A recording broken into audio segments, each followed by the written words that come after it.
Si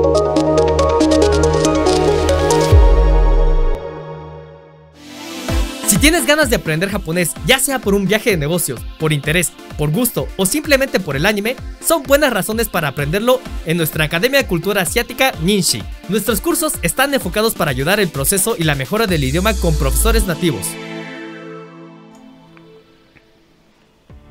Hola, bienvenido a las clases virtuales de Ninshi.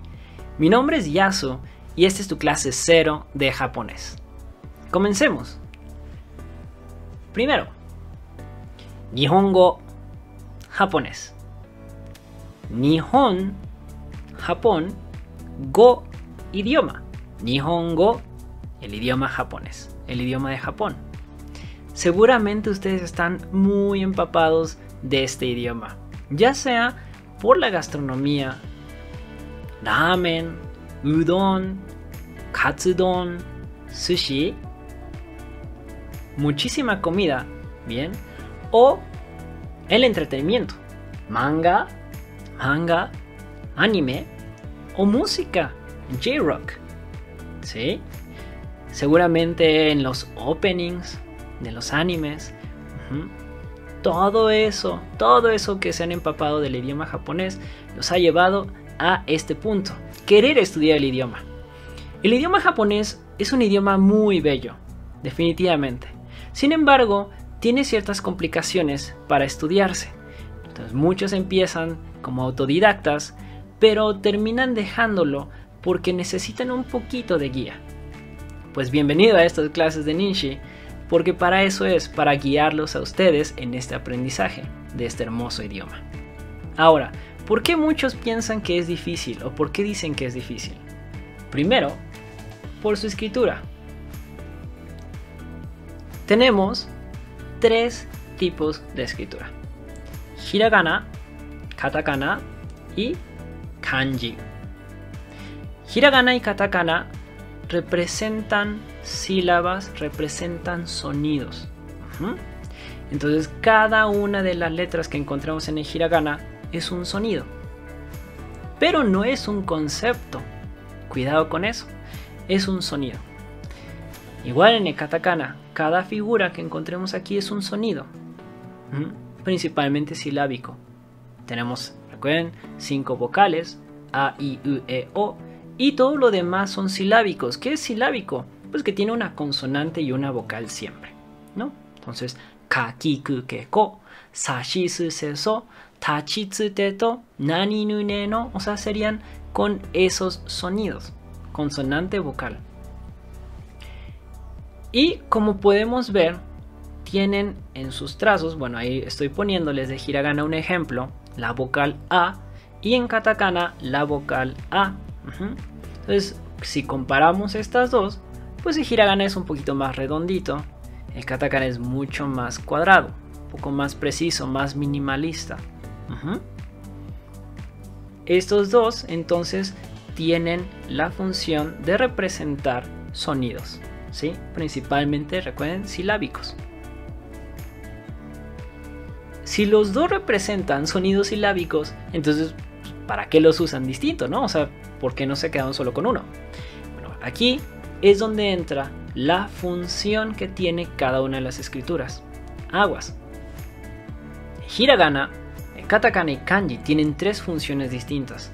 El hiragana, como función, tiene 2 principalmente.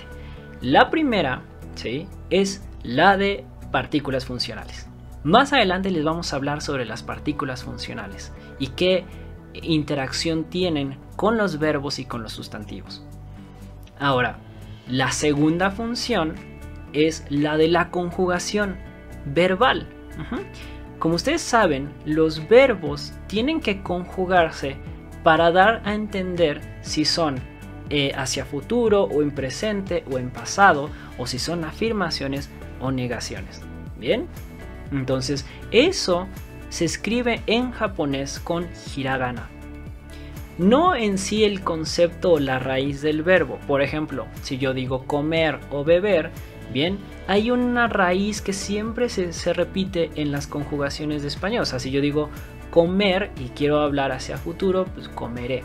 Bueno, pues el com sería una raíz conceptual, y el komere, o sea, la terminación ere, sería para futuro. Bien, bueno, en el caso del japonés, esas conjugaciones que me indican si es una afirmación o una negación, si es algo en presente, futuro o pasado, se va a tener que escribir en hiragana. Esa sería la función de hiragana. Para katakana tiene otro uso completamente distinto, que sería para la representación de sonidos, como en el caso de las onomatopeyas. ¿En qué sentido se usa entonces? Pues cuando yo quiero representar el sonido de el brillar, o por ejemplo quiero representar en letras, ¿sí? Cuando algo explota, cuando tocan la puerta, cuando algo está rodando en el piso. Son cuestiones un poquito especiales para el idioma japonés. No en todos los idiomas tienden a hacer esto, bien, de usar con letras, representar con letras o con sonidos ciertos movimientos o ciertas características, pero en el idioma japonés sí se hace, y se hace con el katakana. La segunda función de katakana es para escribir las palabras que son importadas, las palabras que vienen del extranjero y se adaptan al idioma japonés. Como por ejemplo, muchas frutas, coconuts, que viene de coconut, que sería de cocos. Ese sería en katakana. Tecnología, mucha tecnología se escribe en katakana, como por ejemplo television,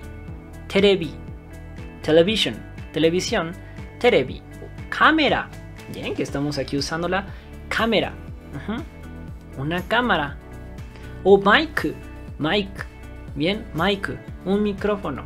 Entonces, lo que es de tecnología, hay muchas cosas, muchos conceptos en tecnología que los toma del extranjero el idioma japonés y los adapta en escritura katakana. Entonces, a simple vista, cuando yo veo en un periódico o en una revista algo que está escrito en katakana, me viene a la cabeza eso, que es una palabra que viene del extranjero. Por último, bien, pero de igual importancia, o quizá más importancia que el hiragana y el katakana, es el kanji. El kanji, como su nombre indica, kanji viene de letras chinas.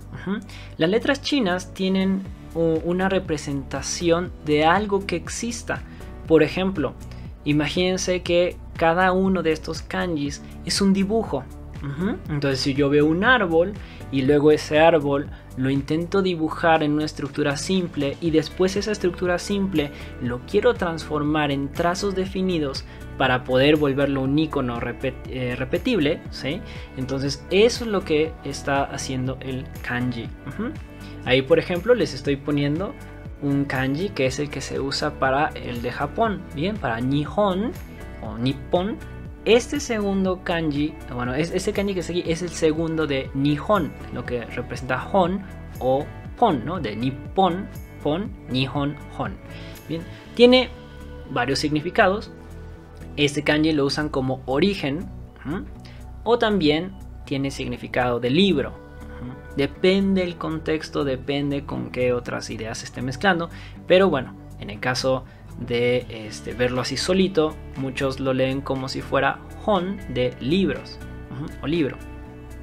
Entonces, cada kanji que veamos representa una idea, un concepto, pero cada hiragana o katakana que veamos no es un concepto, es un sonido silábico o las 5 vocales, ¿no? Que ya puede ser A, I, U, E, O. Tiene que ser alguno de esos. Entonces, silábico, sonidos silábicos, o las 5 vocales, o una consonante solita que es la N. Eso, si se meten de cajón en estas clases virtuales, las van a estar aprendiendo. Y en el caso de kanji es todo un concepto, toda una idea. Yo veo una figurita y esa figurita me va a indicar toda una idea, ¿sí? Una figurita, árbol. Una figurita, río. Una figurita, montañas. En cambio estos, recuerden, solo son sonidos. La otra parte en la que dividimos el estudio del japonés, ¿sí? Es en la parte de la gramática. La gramática tiene unos puntos muy interesantes, ¿sí? Ahí es donde se usan las partículas funcionales que les dije del uso del hiragana, ¿sí? Y viene también lo de las conjugaciones verbales, que les decía también ese es uso del hiragana. Pero todas las partes conceptuales se van a estar escribiendo con kanji. Entonces, en la estructura del idioma japonés, ¿sí? Al igual que otros idiomas, vamos a ver que hay tres grandes grupos. Hay más grupos de palabras, pero principalmente estas tres son las que dominan un idioma. Número 1, los sustantivos. Los sustantivos son los nombres que le asigna, ¿sí? El humano, una persona, le asigna a las diferentes cosas que existan. Pues primero yo, le pondría el nombre a las cosas que veo. Un árbol, una piedra, un río, el sol. Bien, entonces todo eso son nombres de las cosas que existen. Ahora, a diferencia del nombre de las cosas, los verbos son movimientos. Por ejemplo, comer, beber, saltar, ir, venir, ¿sí? Son movimientos, no son nombres de objetos. No es el nombre de esto que está aquí, de esto que está allá. No, son movimientos. Y por último, los adjetivos, que a diferencia de los nombres de cosas, sustantivos, de los movimientos, que son los verbos, los adjetivos son características, ¿sí? Cualidades, características o cualidades, como por ejemplo, grande, pequeño, caro o barato, ¿sí? Esas son características. Entonces, con estas tres grandes familias de palabras se pueden hacer la mayoría de los enunciados, si no es que todos los enunciados, pero que tienen diferentes maneras de escribirse. Hay que tener cuidado porque, por ejemplo, los sustantivos generalmente los vamos a estar escribiendo con kanji. Así es, chicos.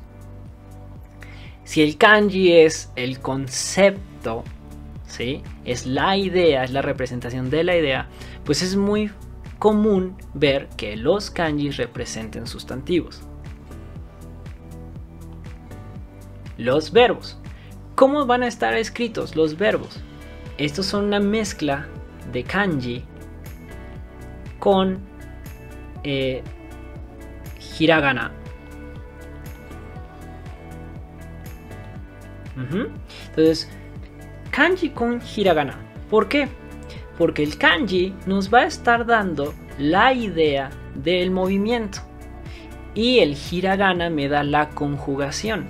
Entonces, cuando yo veo, ¿sí?, del lado de hiragana terminaciones, por ejemplo, mas, masen, mashita, masen deshita, bien, esos, bueno, por ejemplo, son terminaciones en sentido cortés. Cuando estamos hablando en cortesía, esos me van a estar dando la idea de afirmación o negación en pasado o presente, futuro. Bien, esas diferentes ideas. Pero la raíz del verbo se va a tener que escribir con kanji. Porque recuerden, es el concepto del movimiento. Si yo digo beber o comer, eso es como en su forma sencilla de idea. Pero cuando yo quiero hablar en presente, nadie dice yo comer en español. La gente dice yo como, o en futuro yo comeré. Entonces, ese cambio que estamos haciendo en la terminación del verbo comer o beber, ¿sí? Yo bebo o yo beberé, yo fumo o yo fumaré, o yo iré, yo voy o yo iré. Esas transformaciones que estamos haciéndole a las acciones son las conjugaciones. Y en japonés, les repito, se escribe con hiragana. Por último, las características. Los adjetivos son cualidades o características y estas se van a escribir de igual manera que los verbos, con kanji y hiragana.